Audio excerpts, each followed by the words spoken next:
boa noite. Boa noite, cá estamos nós para mais um Pandemónios. Ainda não tenho jingle. Devia ter arranjado um jingle.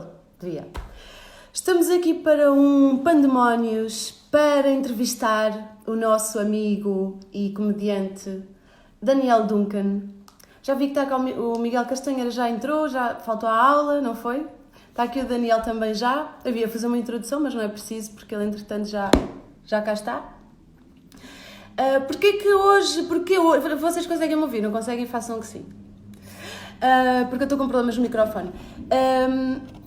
Porquê que eu vou falar com o Duncan? Para além de ter muitas saudades de atuar ao lado de um nome como o dele, que é uma pessoa incrível, é um comediante incrível, diferente dos comediantes que eu conheço, que não só brasileiros, sim, é um elogio, Duncan, vais ter que aguentar o elogio. Porquê? Porque quando eu quis começar a fazer stand-up, o Daniel deu-me mais que a mão. Ele foi incrível. Ele ajudou-me a começar no stand-up. A primeira vez que eu atuei foi em São Paulo, no Teatro Folha. Estavam umas 500 pessoas lá dentro? Não sei, estava esgotado, E isto, para a primeira vez de uma pessoa estar assim à frente de tanta gente a expor-se é um bocadinho complicado, mas foi uma experiência incrível, foi tão boa que no dia seguinte o produtor perguntou se eu queria voltar e eu voltei. E foi muito impressionante porque foi uma noite que atuámos, eu, Daniel Duncan, o Maurício Meirelles, a Mel Maher, agora estou só a fazer name dropping, mas foi incrível. Olha, está cá a minha irmã, está cá a Luísa Damasio, está cá... Oh, foi lindo. Pois foi. Está-se a ouvir bem? Eu precisava de saber algum feedback sobre o som, porque tenho tido alguns problemas de microfone e também de dicção, porque estou a usar o aparelho. Sim, doutora, estou a usar o aparelho. Pronto, é assim. Estou à espera que o Daniel peça para entrar na live. Entretanto, queria contar mais um bocadinho deste pormenor. Olha, está cá o Tuts. Está bom o som. Obrigada. Vivenders e aprendenders. Obrigada, Nicole. Então, o que eu estava a contar realmente foi uma coisa incrível, que foi quando eu soube que ia emigrar para o Brasil e eu queria fazer stand-up, eu pensei, mas para onde é que eu me vou virar, não é? E virem para o lado que o meu coração, o meu intelecto, a minha preferência me levou, que foi pedir ajuda ao Daniel, que era o comediante que eu mais admirava, e foi uma emoção muito grande quando lhe mandei os meus 5 minutos de stand-up e ele responde a dizer que vai arranjar um espetáculo, e no dia seguinte, não foi no dia seguinte, foi 2 dias depois de termos chegado a São Paulo, estava no palco pela primeira vez, toda assim, né? Estava com medo. 500 pessoas é muita gente. É muito impressionante isto. Foi assim uma coisa... Parece que foi um sonho, não é? Que parece que não aconteceu realmente. Bom, até que está o Daniel. Daniel, entra aí, pede aí para entrar. Onde é que... Pois, go live with... Vamos lá, outra vez. Aí está ele. Daniel, tenho aqui umas perguntas para ti, para te fazer e matar saudades também. Eita, alô? Oh, Alô? Eita, deixa eu afastar isso aqui. Vocês estão me ouvindo? eu estou a ouvir, e tu também estás-me a ouvir? Então... Estás? Tô sim, tá perfeito. Está tudo bem? Tá tudo bem, e por aí, como é que tá? Está tudo bem também, o teu cabelo está diferente. Tô sem ele, na verdade.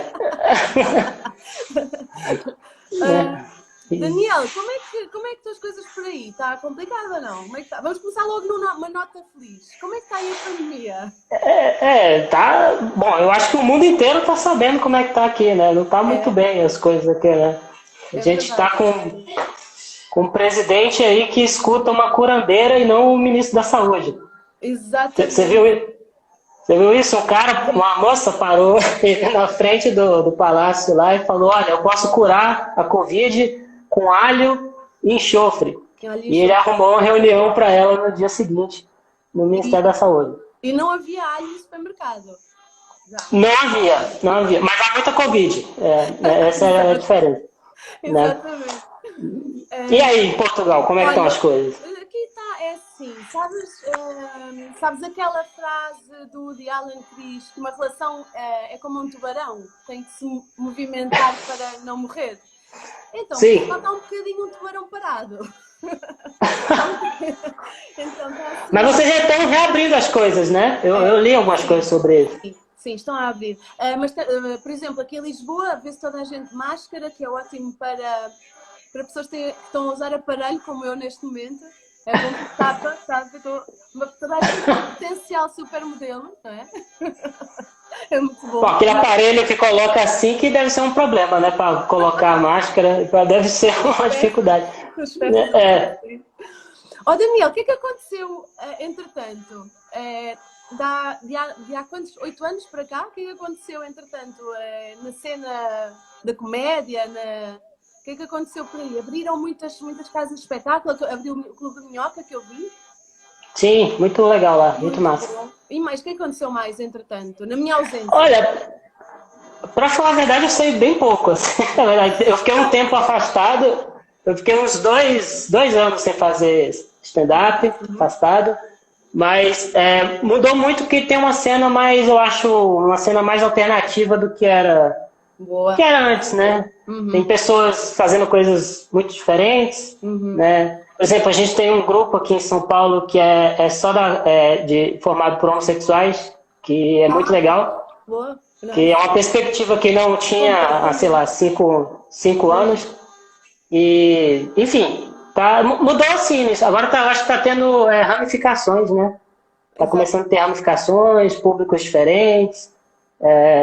Pelo menos é o olhar que eu tenho, né? Depois que eu fiquei afastado e voltei a fazer, né? Tu achas que a Fantástica Hora da Comédia e assim aqueles shows que a gente fazia mais underground pegaram?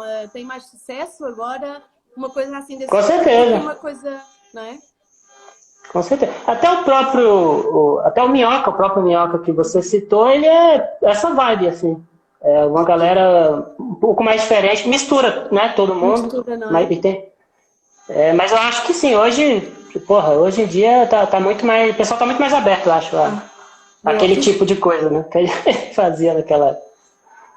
Aquela coisa de sempre, não é? Olha, e Nathan também abriu? Nathan, não sei dizer o nome.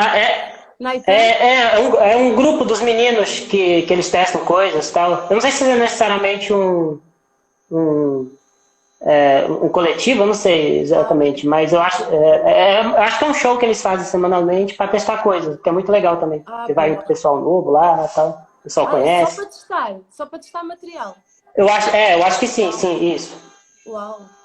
Olha, queria fazer umas perguntas. Posso fazer umas perguntas? Pode, claro. Por favor. Antes de mais, obrigada por me teres colocado no mundo do stand-up. Foste tu, culpado. Culpado. Não, a culpa é sua, você é talentosa, né? Mas aí a culpa é de quem continua, né? A gente só... Ai, olha, e o que eu te queria... Já não sei quem eu queria... O que é que me diz agora? E aí, em Portugal, como que é? Eu tenho muita curiosidade de saber como que é a cena aí em Portugal. Tu tens que vir cá. Eu acho que tu ias adorar e ias fazer sucesso, como é óbvio. Isso é evidente. O teu tipo de humor é o observacional, que acho que aqui tem sucesso, estás a ver? Acho que aqui as pessoas... eu já percebi isso. Vocês têm um apreço muito grande por palavras, assim, mais do que por performance, eu acho. Pelo menos os comediantes que eu sigo daí de Portugal, sim. Todo mundo tem um blog, é cronista, todo mundo... essa vibe, assim, eu curto, eu gosto. Não é tão gritada, não é? Não é assim grito, não é físico, não é tão físico, quer dizer, depende da pessoa, mas tens razão. Por exemplo, quando eu vim da Alemanha, e eu estive também uma fase sem fazer stand-up nenhum. E quando eu vim da Alemanha, eu fui fazer o meu primeiro show de stand-up em Lisboa depois de ter saído, e eu fiz 10 minutos de one-liners, 10 minutos, 73 one-liners de memória. E eu pensei, ninguém vai dar valor a isto, ninguém vai dar valor porque a minha surpresa foi que eu atuei num lugar que é o Chafariz, que é um barzinho, e todas as pessoas que lá estavam sabiam apreciar a comédia, era um público bom para atuar para eles. Então eu nem sei pode crer. explicar muito o que é que ia fazer e as pessoas já viram logo a vibe que era logo one-liners e não sei o quê. Foi muito, Sim. muito bom. Eu fiquei muito, muito orgulhosa de saber que tínhamos evoluído um bocadinho. Que demais. É muito Pô, bom. É muito que incrível. bom. Eu acho que devias vir cá, assim que o Covid deixar de chegar, vai cá ouvir dentro de um canal. Tem de ser. Eu acho que o público português não merece outra tragédia depois da Covid, assim. Tão cedo. Não, pelo contrário, precisamos de rir. Precisamos de rir. Portanto, não tragas o golfe, tá? Tá bom. Tá certo. Tá frio aqui. Tá frio aí? Tá frio? Tá, aqui em São Paulo é um negócio. Eu sou de Brasília, né? Eu não sei se você foi em Brasília? Eu morei lá. Lá é muito quente, né? Lá seco, como deserto seco, não é? Então, é muito diferente. Até hoje eu não me acostumei. Aqui em São Paulo eu fico com frio aqui. Parece um idoso. Mas está em Curitiba, eu podia perguntar, estás em Curitiba ou assim um lugar frio? Não sei. Não, Curitiba não moram pessoas, lá não moram seres humanos, né? Lá é um negócio surreal, assim, lá é muito frio, assim. E tu notas diferença quando vais atuar? É óbvio que notas, não é? Por exemplo, lembro-me que a gente foi até ao Mico, foi até Palmas, Tocantins. Lembro. O público muda muito ou não? O que é que tu achas? Muda bastante, né? É cultural, né? O humor eu acho que é uma coisa muito cultural, né? Depende das experiências que cada um tem, né? Então, cada região, as pessoas têm vivências diferentes, né? Então, por exemplo, coisa que eu fazia em Brasília, eu comecei a fazer aqui e tinha uma reação completamente diferente. Aí você tem que se adaptar, entender, tipo, o paulista é mais essa vibe aqui, aí você vai tentando contornar isso. Mas eu acho que sim, acho que muda bastante, assim. Eu pelo menos sinto isso, assim. E sabes uma coisa que eu vou confessar agora, porque pronto, só agora é que estamos a conversar sobre isto. A primeira vez que eu te vi atuar foi no YouTube, não é? Foi em Portugal, ainda morava em Lisboa, 2012 ainda. Não, 2011. Pode crer. 11 ainda. Sim. Sabes o que é que eu senti? Eu senti uma coisa em ti, que tu... eu senti que parecia que tu não querias estar ali, no palco. Você acertou. No palco não. Também, as duas coisas, né? É ruim porque não dá para se afastar da vida e voltar depois, né? Esse é o problema. Podia ter uns intervalos, né? Você fala, eu quero ficar um tempo longe, aí você volta e continua no seu trabalho no escritório. Onde é que tu vais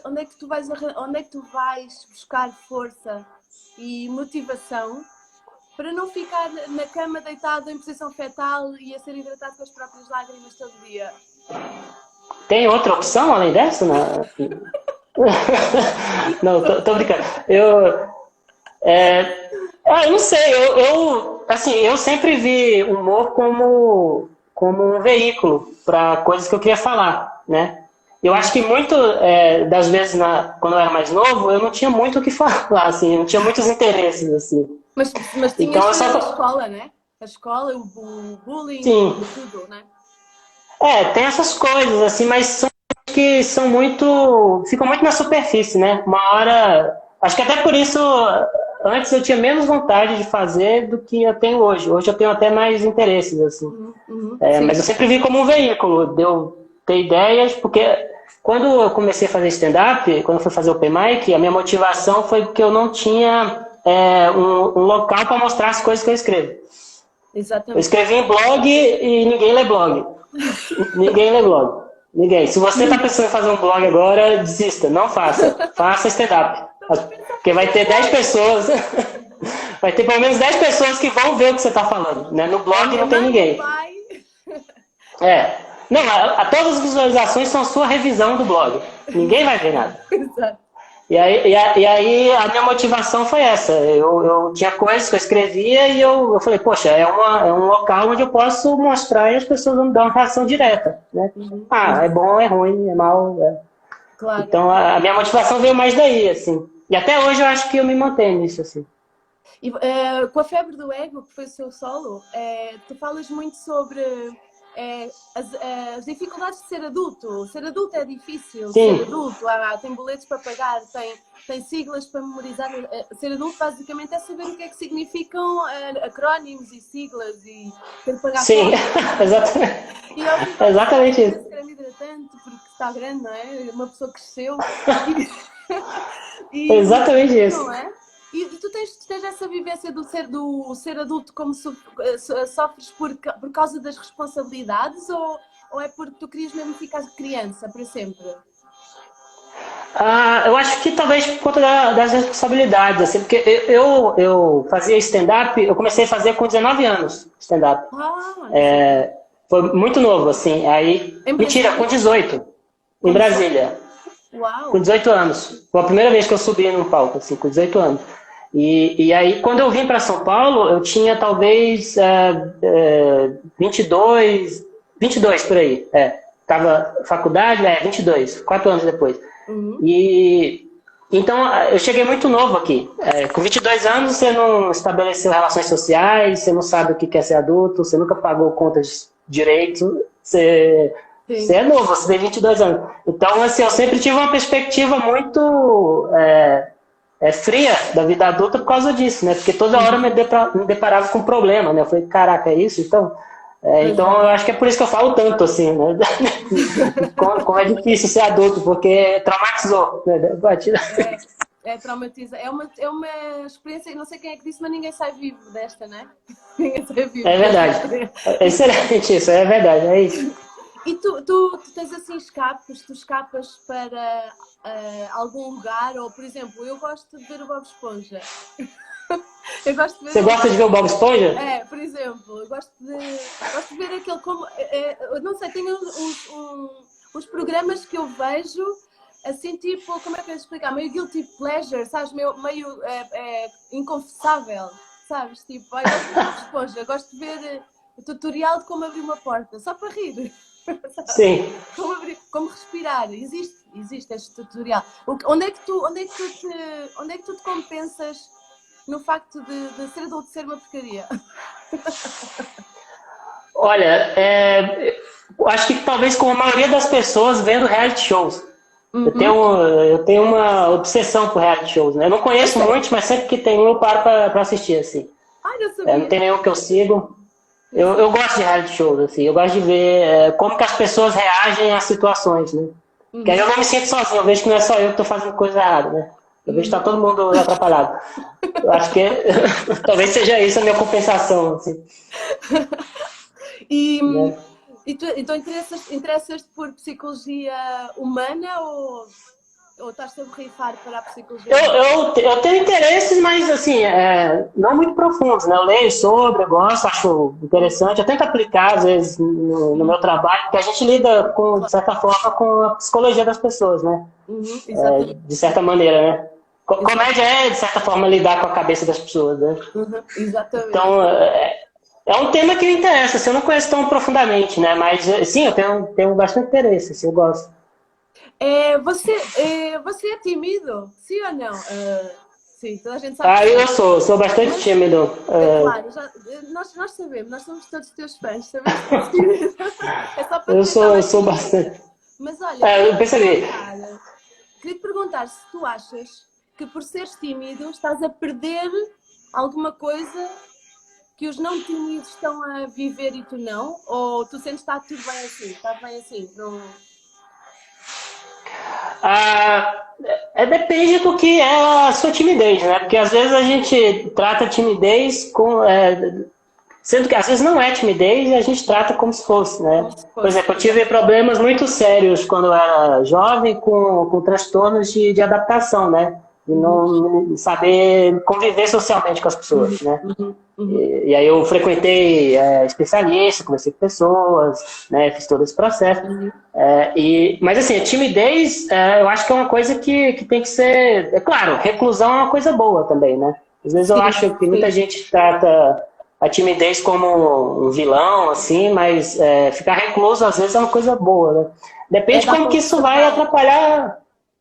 Depende de como isso vai atrapalhar a sua vida, né? Tipo, se você está tendo dificuldade de se relacionar com as pessoas socialmente, talvez o problema não seja bem a timidez, talvez seja outros problemas. Né? E é É, melhor ver isso aí, cara. é melhor ir ao médico dos parafusos, não é?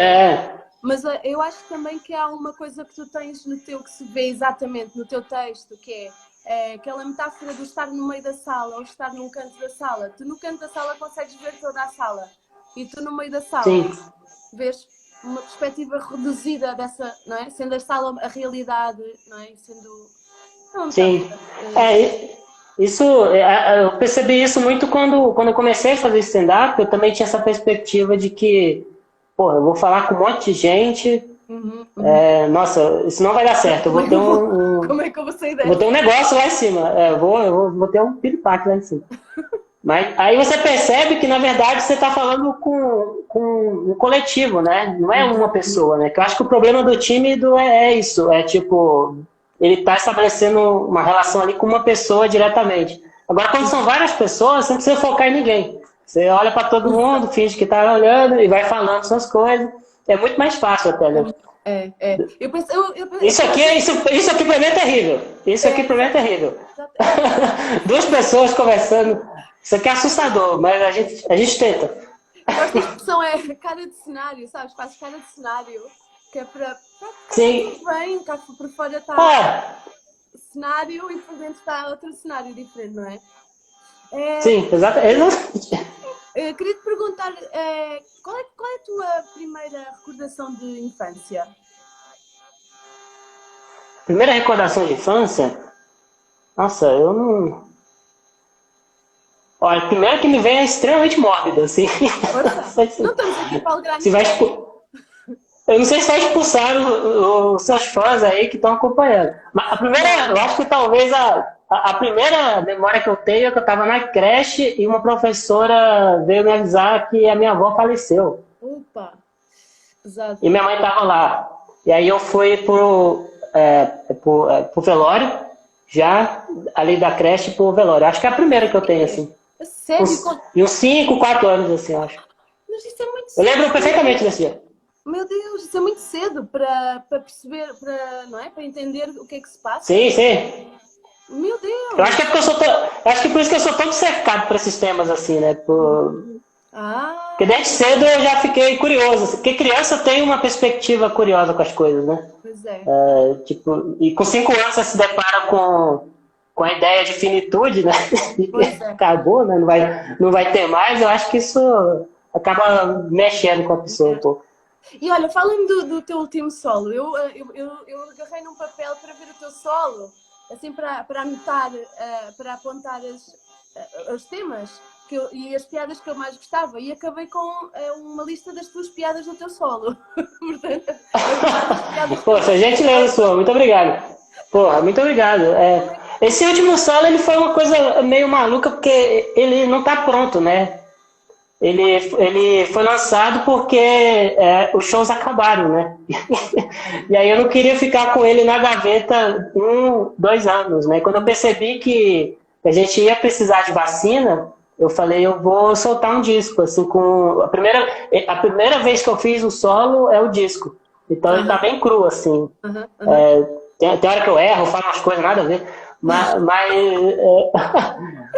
aí eu soltei ele mais por causa disso, né? Mas ao mesmo tempo eu gostei da experiência, assim, de desapego e simplesmente soltar e ver o que acontece. Né? Muito bem, simplesmente sem rede, né? Solta no mundo e ele depois há de encontrar o seu caminho, não é? E o anterior, qual é a comparação com o solo anterior? Não Sou Feliz em Festas? Eu acho que a comparação que o outro ele era muito um pouco quadrado, assim, né? Porque ele foi uma coisa meio experimental, né? Eu estava tentando pegar minhas piadas e elaborar um argumento, né? Um contexto ali para as piadas, né? Então acho que ele, em comparação com esse último, ele é um pouco quadrado, assim. Eu gosto mais desse último, que eu acho que eu estou mais habituado a conseguir falar de certas coisas, estou mais confortável, digamos assim.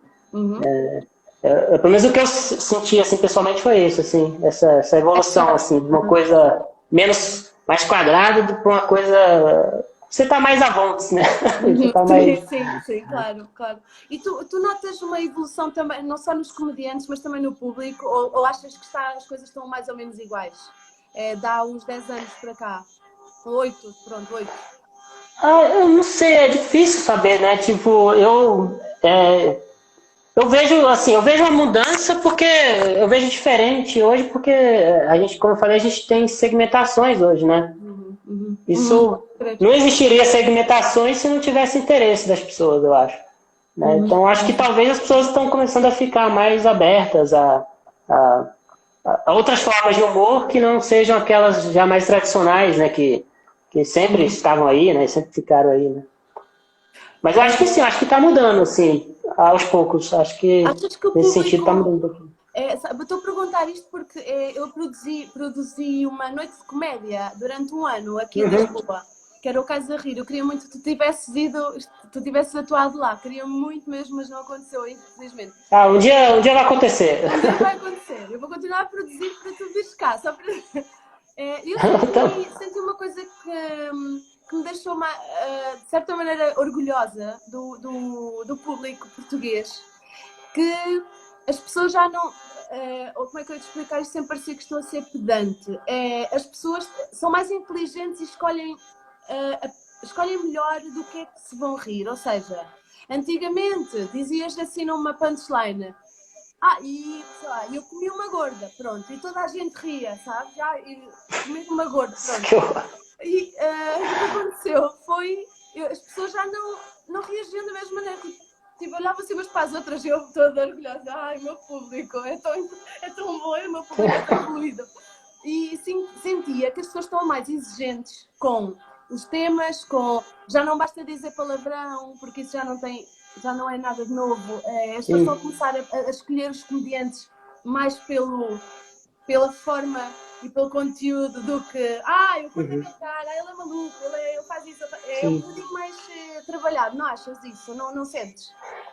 sim, eu acho que é uma mistura de muitas coisas, né? Porque, que nem a gente falou agora há pouco, né? Além eu acho que do humor ser uma coisa cultural, né? Um fenômeno cultural, ele é uma coisa também que ele muda muito com o tempo, né? Ele é um fenômeno cultural, mas ele é mutável, né? Com o tempo, né? Tipo, se você pegar os jornais, sei lá, da 1920 e ler as sátiras dali, você vai ver piada sobre mulher trabalhar, você vai ver umas coisas assim que hoje a gente lê e não é nem que não tem graça, não faz mais sentido. Você olha assim e você fala, tá, qual que é o ponto de subversão aqui? Não estou entendendo. Então acho que é isso, acho que a gente está passando por mudanças, né, na sociedade, né, que tem coisas que as pessoas olham e já não tem mais interesse, mais, né? Porque, primeiro que elas já foram tão marteladas tantas vezes com essas coisas, né, com essas piadas, com essas formas, que talvez é uma mistura disso, né, uma coisa, a questão do tempo e que as pessoas às vezes também já encheram o saco dessas coisas. Você conhece o show o Little Britain? Que saiu agora da Little Britain. Então, um dos atores fazia blackface e a BBC resolveu retirar do seu catálogo o Little Britain, que é um show de comédia de sketches. E eles faziam blackface e a BBC não quis no seu acervo aquele show e retirou o show. E queria te perguntar o que é que tu achas disso também. O que é que isso quer dizer? Isso quer dizer uma mudança grande na nossa sociedade e no humor, não é? Sim, total. Eu não sei, às vezes também eu sou muito cabreiro com essas instituições, assim, às vezes, né? Eu acho que às vezes tem muita coisa que rola muita política nisso, né? Eu fico um pouco sempre cabreiro, assim, não que seja desimportante ou não, retirar, colocar esse tipo de coisa, mas existe hoje em dia muita publicidade com ativismo, né? Que às vezes, por exemplo, a gente vê uma emissora dessa que faz uma coisa desse tipo, mas você vai ver o catálogo de empregados deles, são todos brancos. Exato. Sabe? Não existe medidas efetivas, oportunidades. Então, às vezes, eu não dou muita atenção, às vezes, para esse tipo de coisa, assim, né?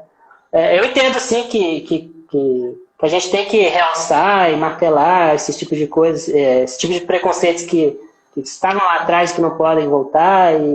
Mas, assim, em termos de instituições, assim, eu fico um pouco sempre cabreiro com essas coisas. Faz bem para um lado e faz bem para o outro, não é? Então, foi o que o Chris Rock falou exatamente isso no Oscar, quando ele apresentou. o Oscar, né? Quando ele tirou sarro lá da questão de não ter representatividade, né? Ele falou, olha, ele estava meio que dizendo, olha, essa indústria de Hollywood, ela é errada há muito tempo. Não é hoje, porque não teve indicações a gente tem um problema, né? O problema está aí há muito tempo. Pois é, pois é.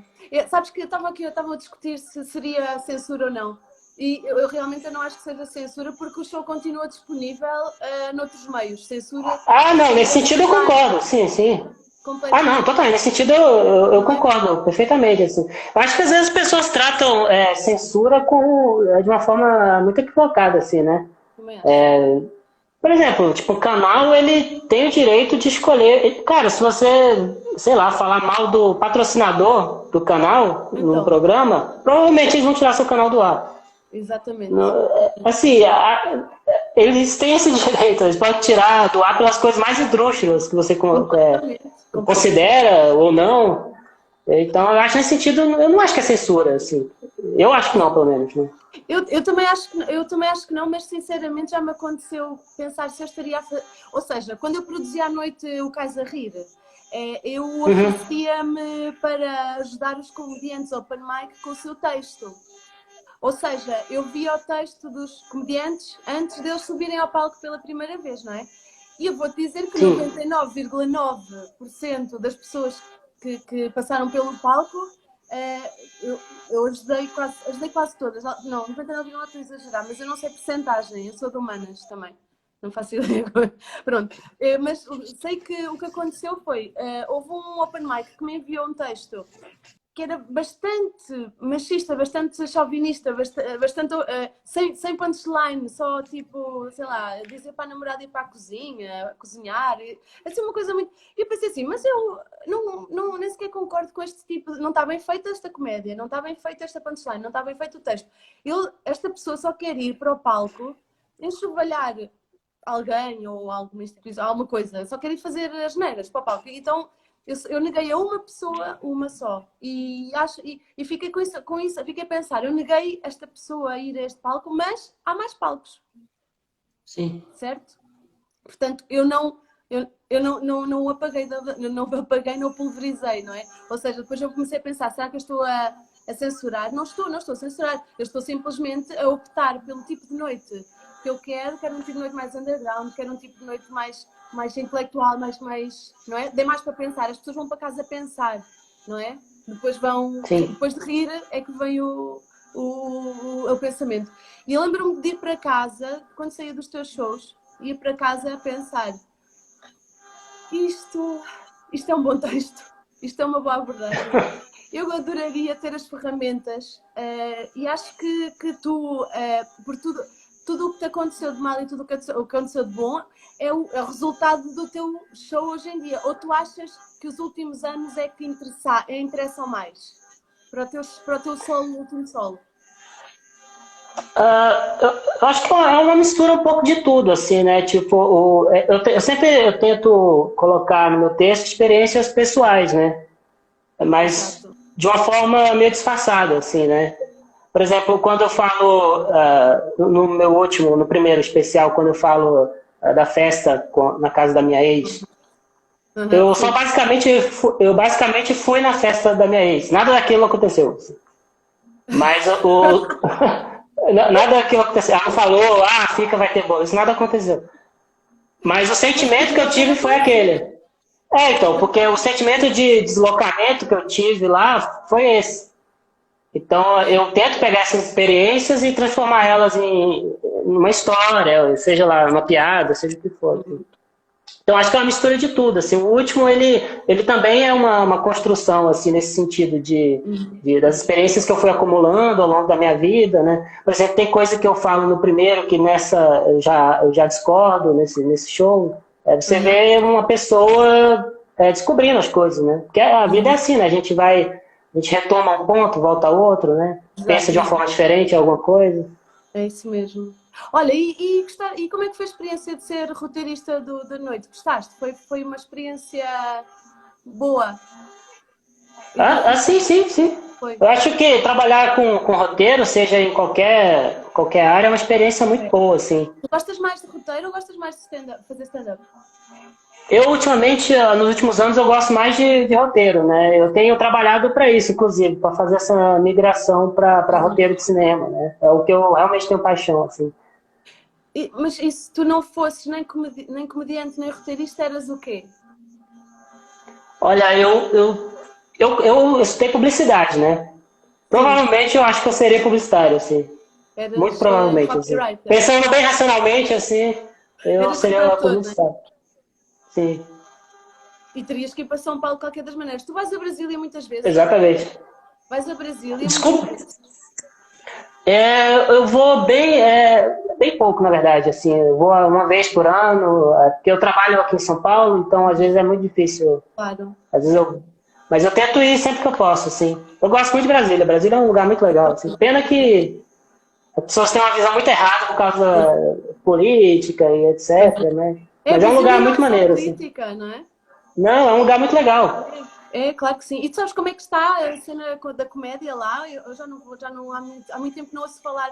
Por exemplo, Sete Belos. Sete Belos foi onde eu comecei, Sim. em Brasília. Também tive um grupo em Olha, Brasília. Muito bom a cena lá. quando eu fui lá da última vez, eu fiquei bem surpreso, assim, tem uma moçada muito boa lá, Olha, assim. sério? Lindo. Sim, sim, tem o Thiago Sentinelli, o Vitor, o Igor, o Pablito.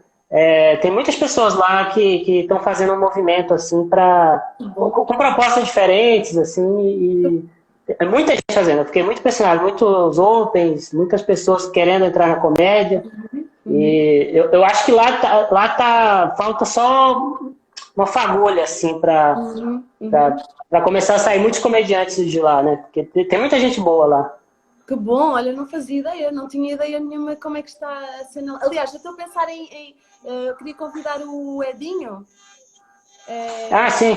E queria muito, e vou-lhe fazer todas as perguntas sobre como é que está a cena lá em Brasil, que eu estou muito curiosa. Ele acho que tem feito mais teatro de improviso, também é uma coisa Sim. que as pessoas gostam muito em Brasília. Tem um teatro em Brasília, não é? Lá é bem cultural a coisa do teatro, muito por causa também dos Melhores do Mundo, né? Lá tem muitos grupos. Exatamente. Mas é interessante, lá tem muitos grupos de comédia. Isso é curioso.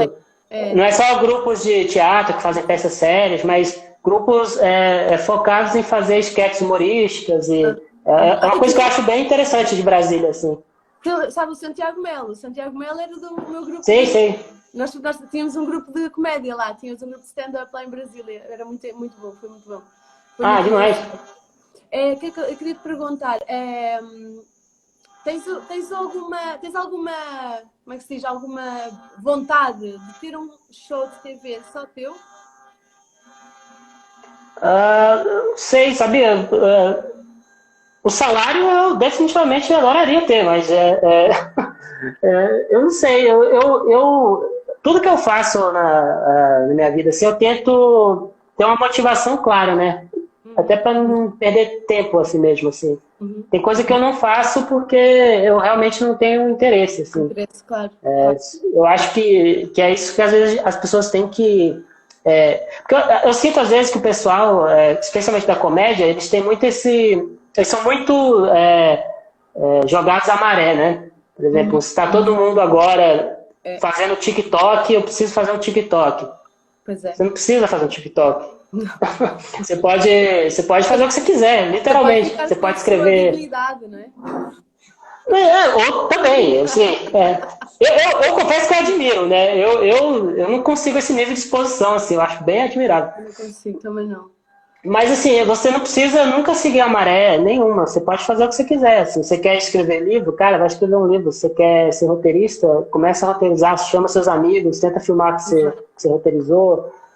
Então, assim, tudo que eu faço é motivado por isso, né? Então, se um dia eu ter essa motivação, eu posso correr atrás dessa, mas enquanto ela não aparecer, eu Não não vais. vou ter interesse. Como se diz aqui, não vais mexer uma palha.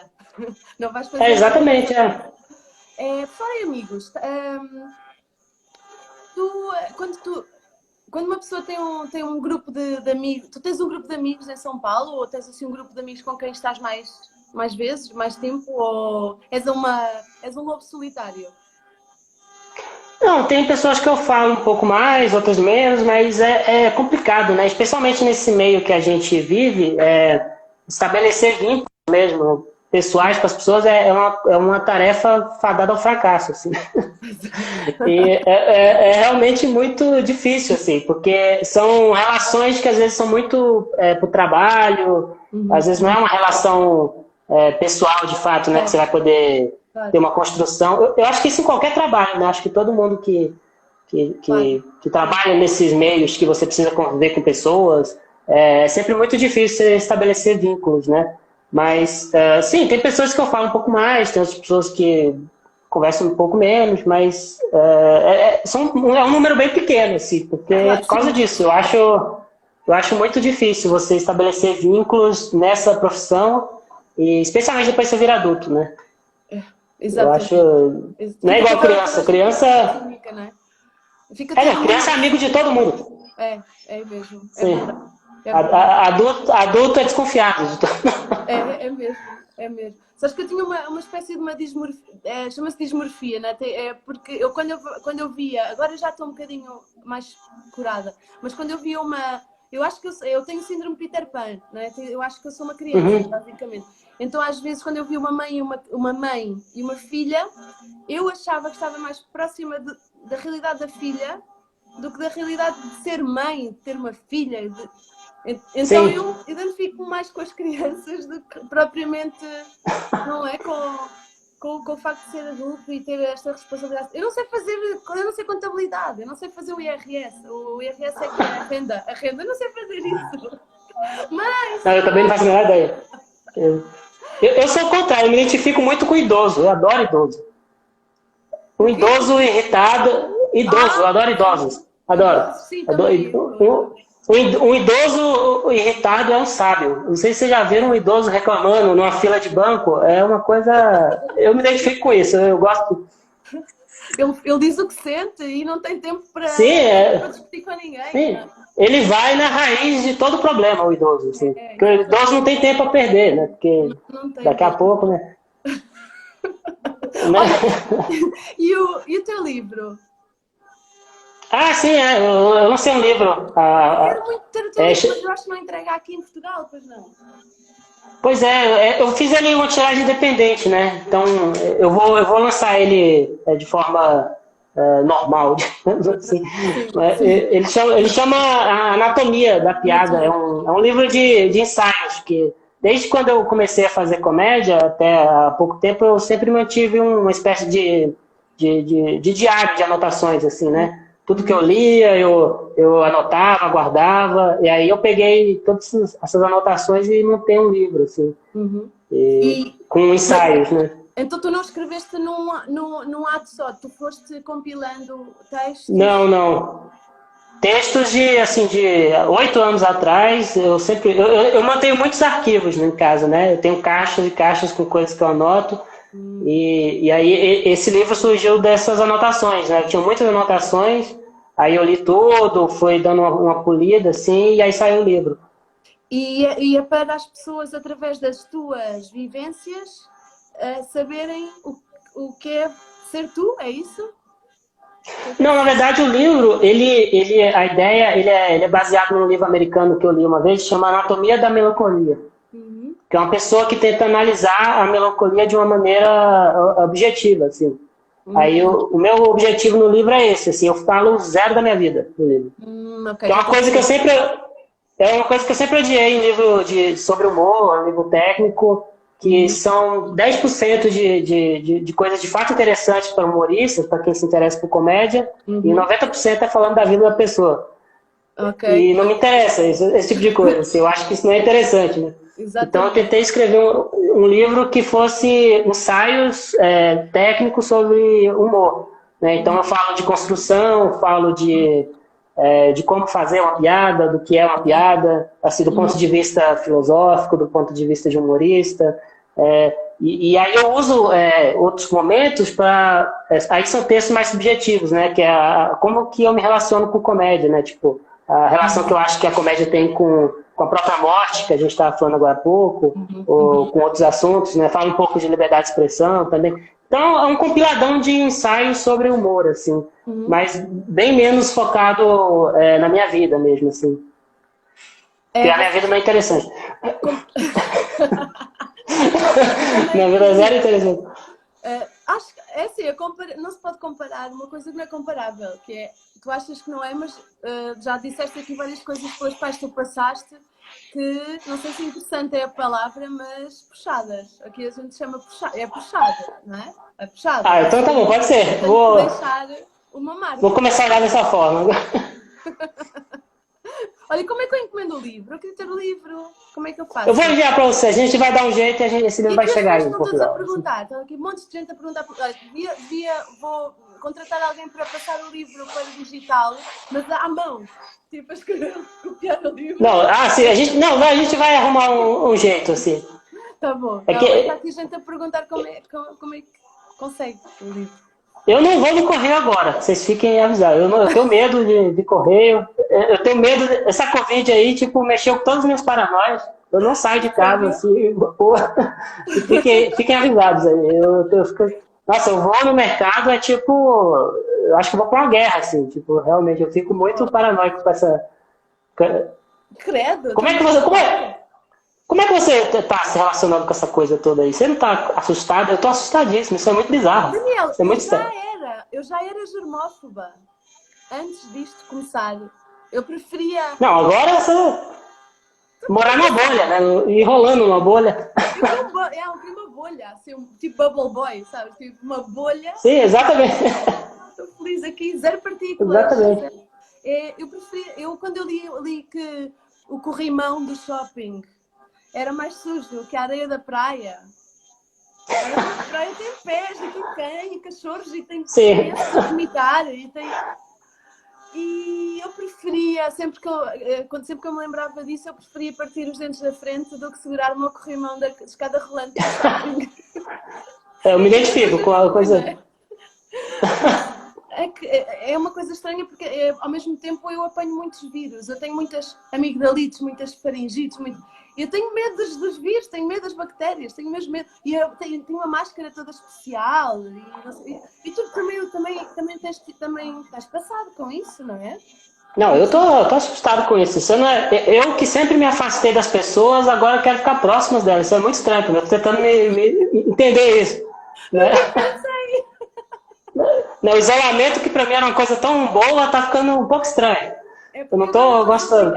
Não é? És forçado a estar longe. Pode ser, é verdade, pode ser. Às vezes a obrigação te coloca nessa posição, né? De repensar alguns comportamentos, assim. Repensar, sim. E eu era eu era muito física, sabes? Eu gosto muito de abraçar das pessoas, dar logo beijo na boca. Não, estou a brincar, não. Não, eu gosto muito de abraço, não sei o quê, e agora fico assim meia... não me apetece. Já não quero. Sim. Não quero isso para a minha vida. Você já mudou completamente.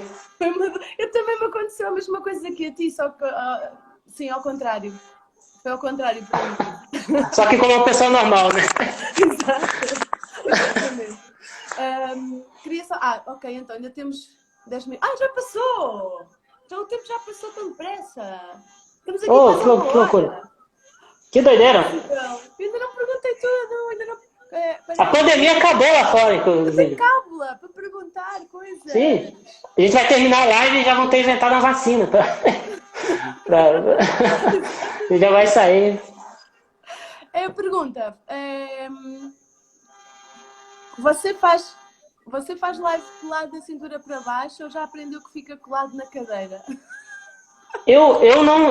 essa é a primeira live que eu faço na minha vida, viu? Fique bem claro. Eu nunca fiz live, eu não sei... Eu tentei aqui montar, aqui botei a câmera em cima do negócio aqui. Eu não sei fazer live. Eu sou um idoso, vocês não entenderam. Eu tô falando, muito real isso. Eu sou um idoso no corpo de um idoso quase, sabe? Pessoal, foi a primeira live do Daniel Duncan, foi connosco. Yeah. Primeira live. Yes. Maravilha, maravilha. Olha, o que é que tu fazes para fugir ao facto da tua vida não ser só stand-up? Por exemplo, eu tenho o Bob Esponja, tenho os meus programas dos shows de TV de como apanhar traficantes em aeroportos, coisas assim que eu gosto de ver. Nossa, me passa o link disso aí, isso é maravilhoso. É no Net Geo, é no National Geographic. É como pegar um traficante no aeroporto. É lindo, aparecem coisas incríveis. Às vezes nem são traficantes, só querem levar chá para a avó, sabes? Eu só quero levar Sim. chá para a minha avó. Isso não é maconha, é chá. O traficante, eu acho que a gente tem que repensar que é o problema do traficante, porque o traficante ele está levando a droga para fora do país, isso é uma coisa boa. Ele está tirando a droga que está no país e levando para fora. Qual que é o problema? Tipo, se ele estivesse trazendo, aí talvez a gente discute isso, né? Mas ele está tirando daqui. Então eu acho que a gente tem que repensar o papel do traficante na nossa sociedade. Assim. Ele não é uma pessoa tão ruim assim. Não é, não é? As pessoas trazem. Ai, não consigo. Ai, meu Deus. Sim, desde que ele vá viajar para um país tipo, sei lá, a Colômbia já tem droga suficiente, não é? Exatamente. Ele está fazendo um favor ao povo colombiano. Como, por exemplo, os portugueses fartos de bacalhau. Exporta bacalhau. Exporta para lá. E o traficante ele é dedicado, ele envelopa tudo, tem uma dedicação, assim, é uma entrega que ele está fazendo, ele tá retirando, é um trabalho muito bonito. Se algum traficante está assistindo, eu valorizo muito o seu trabalho, viu? E manda, não, estou a brincar. Qual é que é o teu aplicativo do celular? Qual é o teu aplicativo favorito? O Twitter. Eu gosto muito do Twitter. É o Twitter, não é? O Twitter. Estava aqui uma pessoa a dizer como é que é possível que cada tweet teu é uma lição. E eu identifiquei com essa opinião, é mesmo? Como é que tu... Uma lição de quê, né? Lição de quê? Mas eu gosto muito do Twitter. O Twitter, eu acho que ele se encaixa muito no jeito que eu lido com as coisas, assim, né? Instagram, eu gosto do Instagram, mas eu tenho uma dificuldade, às vezes, de ficar ali na timeline. Eu odeio foto, odeio câmera, eu odeio isso, eu odeio essas coisas, né? Eu queria poder até fazer mais coisas desse tipo, assim, mas eu fico meio... eu tenho que trabalhar isso. Eu vou trabalhar isso em mim e vou superar esse problema. Mas eu gosto mais do Twitter. Para mim é difícil também, portanto, se eu conseguir... É mesmo difícil, eu sofro, mas eu obrigo-me a aparecer. Então, me falta isso. Me falta uma obrigação pessoal ali para começar a me envolver mais com essas coisas. Eu gosto do Twitter porque é fluxo, né? Sim, exatamente. Eu gosto muito do Twitter porque é uma espécie de um fluxo de pensamento, né? Então você pensa uma bobagem, aí você joga lá. Eu gosto muito dessa atmosfera que o Twitter tem, né? Eu gosto do Twitter porque eu sinto que não estou a fazer ninguém perder tempo, sabes? Eu sinto-me mal. Pode crer. Tipo assim, será que já estou a falar demais? Vou-me calar, agora está a pessoa a falar. Mas é horrível porque a gente acaba por se anular e não temos o nosso espaço. E eu sinto cada vez mais que temos que... Toda a gente fala, toda a gente gasta tempo de toda a gente, porque é que eu também não hei de ser uma pessoa que... Nem é gastar o tempo, atenção, Sim. Falar, é ter um lugar onde falas tu, onde é a tua vez de falar. Por exemplo, já me aconteceu ir a algumas entrevistas com mais pessoas e a minha irmã está-me sempre a dizer não deixes que te interrompam. Fala, deixa falar. Não, assim, não tome nada que eu estou falando como exemplo. Eu sou uma pessoa com muito problema, completamente errado, que toma decisões completamente equivocadas. Então, assim, o Instagram é ótimo, fotos são ótimas. Eu estou falando bobagem. É verdade, bobagem. Mas qual que é o seu aplicativo favorito? Qual que é o... É o Twitter também, é o Twitter. O Twitter também? Porque eu acho que eu inventei o Twitter em 2006, só que não apareço na capa da foto, porque eu tinha um blog. Tinha um blog também. Você está lá desde 2006 no Twitter? Eu tinha um blog que era também tweets, só que não se chamava tweets na altura. Pode crer. Era só online, eu era publicitária. Demais. Nem sequer era profissional da comédia, mas, no entanto, o que acontece foi que eu fui lá buscar muito material que eu faço hoje em dia. Portanto, pode crer. Não é? Eu tinha um blog também, eu tinha um blog. Eu tinha essa relação também com blogs, aí eu fui pro Twitter. Hoje eu tenho voltado a me interessar mais por isso, né? Coisas como o Medium também é um aplicativo que eu gosto bastante. Medium é bom. Né? E aí eu tenho até tentado alimentar. Está aqui uma sugestão boa de uma moça maravilhosa, que por acaso é minha irmã, E ela diz para tirares foto, print screen, print do tweet e colocar no Instagram. Ó, é uma boa coisa. Está a ver de onde é que vem os Mas eu não estou a roubar um pouco, eu não estou. Não, as pessoas, é uma partilha. Por exemplo, as pessoas às vezes fazem como eu, que é, às vezes ponho uma coisa no Twitter, faço copy e paste e ponho no Facebook. Porquê? Porque há muita gente que não me segue no Twitter e tem Facebook. Pode crer. Então, penso que dá para ver que é Twitter, porque aparece o cabeçalho, não sei. Acho que é uma eu tenho que repensar tudo isso. Eu uso minhas redes sociais de um jeito muito errado, assim. Todo mundo já falou isso, assim, que eu deveria ter mais organização com essas coisas, mas eu preciso ter disciplina disso aí. Se precisares de ajuda, já sabes. Olha, temos 5 minutos para nos Preciso. despedirmos. Só, já vou embora. Eita! Eu quero mais! Que coisa passa tão depressa, não é? Vamos torcer para essa vacina aí, que aí eu prometo, eu quero muito ir aí em Portugal. Vamos lá, que eu quero conhecer a cena aí. Tu tens de estar aqui, tu vais, acho que vais gostar muito de vir cá e vai ter que ser em breve. Eu acompanho bastante, inclusive, é isso que dá mais vontade, né? Eu vejo coisas. Conheço o Daniel Carapeto. Sim, eu vejo as coisas dele, assisti o especial dele, que eu gostei bastante. O pessoal do Roda, eu já vi muitas coisas deles, assim. Sim, o Roda Bota. Assim, não conheço tão profundamente, né? Eu conheço os meninos do Roda, eu tenho acompanhado os daily shows do Pereira, do Ricardo Araújo. Sim. Esses daily shows que ele tem feito. E conheço o trabalho, evidentemente. Acompanho o seu trabalho. O que mais? Eu acho que só isso, assim. Eu não conheço tão profundamente. Mas eu tenho uma noção, assim, mais ou menos do que está acontecendo. Assim. Eu queria conhecer mais de perto, né? Eu queria terminar com um facto, um fun fact, que é... Nós temos aqui um apresentador que faz entrevistas muito sérias e as pessoas choram sempre nessa entrevista. Ele chama-se Daniel Oliveira. Aqui. É mesmo? Chama-se Daniel Oliveira. Caramba. Eu conheço o ator Daniel Oliveira. Já tem ator e já tem. A pergunta chavão, o carro-chefe dele é perguntar ao convidado: o que dizem os seus olhos? O que dizem os meus olhos? O que dizem os meus olhos? Volte a dormir.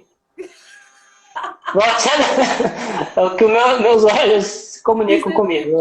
Fechou. Feche e durma novamente. Tava ótimo. Antes de você acordar. Obrigada. Gostei muito. Estava com muitas saudades de conversar contigo. Igualmente. Foi muito divertido. Vacina. Vamos torcer. Vai dar tudo certo. Vai. Beijinhos, meu querido. Obrigada pelo... Beijo. Valeu. Obrigada. Beijinho grande. Um resto de boa noite. Boa noite não, que aqui é noite ainda não é noite. Aí é tarde, não é? Aqui é noite já. É noite. Já é noite. Aqui foi noite há pouco tempo, são 11 horas quase. E fui à praia, já voltei para te entrevistar. Olha aí. Correr.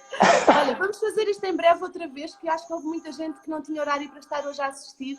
Então, claro, vai ser um prazer. Tamo aí. Outra vez. Está bem? Demorou, tamo aí. Vai ser um prazer. Beijinho grande. Valeu. Tchau. Beijinho. Tchau. Valeu. Tchau. Fica bem. Valeu, pessoal. Até mais. Beijinho. Opa. Beijo.